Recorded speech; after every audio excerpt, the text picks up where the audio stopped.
Joining us again now to discuss this growing ethical dilemma in the medical field is Dr. Joseph Meaney. What impact does a letter like this one from the USCCB have on Catholic doctors and hospitals?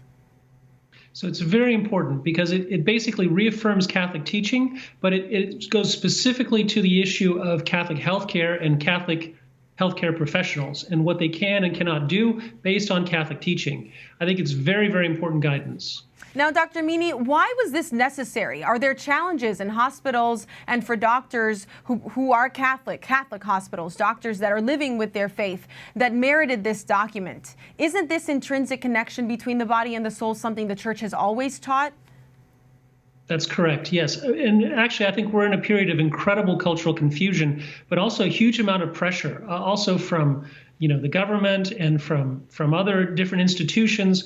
And so there's a real need to have a strong religious liberty objection to be involved in any of these kinds of transgender interventions. And this doctrinal note really provides, black and white, this is what the Catholic Church stands for, and really helps Catholic institutions and individuals to point to that as part of their religious objection to doing that. Now, is it normal for some of these entities, both medical schools that are Catholic and hospitals, to have training associated with letters like this from the USCCB? Yes. So, basically, the ethical and religious directives for Catholic healthcare services provided by the U.S. bishops give a whole series of guidelines on what is and what is not Catholic healthcare. The problem is that it hasn't really spoken to the transgender issue yet specifically. And so this doctrinal note kind of fills in a little void there that some people were saying that there is not really, authoritative black and white guidance, but now there is.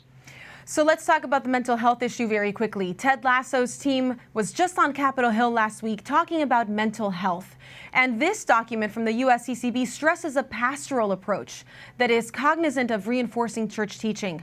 Was this necessary to accompany those who have already undergone surgical transition procedures? Yes. So there's so many individuals now who are detransitioning, who see that they were mistaken in trying to transform their appearance from one sex to the other.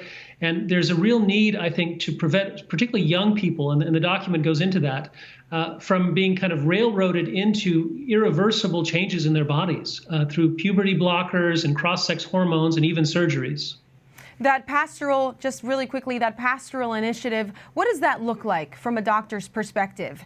Is it affirming care? Is it affirming the way that they're feeling?